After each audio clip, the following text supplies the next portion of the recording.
Сенің өтірікші роднойың. Короче, үйде семеркім бар ғой менің. Соның братанның көзінше көтін 2 рет айналдырамын да буферін қосып қалам. Мен келегіме ауызшы дейді ғой. Жоқ ей дегенсің. Таста еркекші. Астанада стройк істеп жүрмін ғой.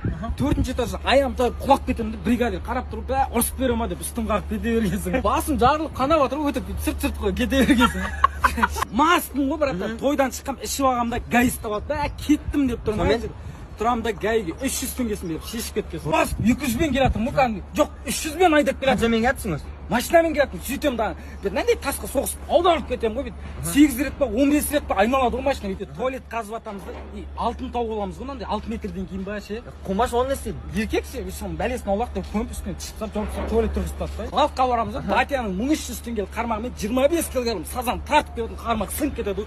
Жылқыны ора-ора балықтың ана жеріне тартып ұстап алып шығарып алған. Қойшы.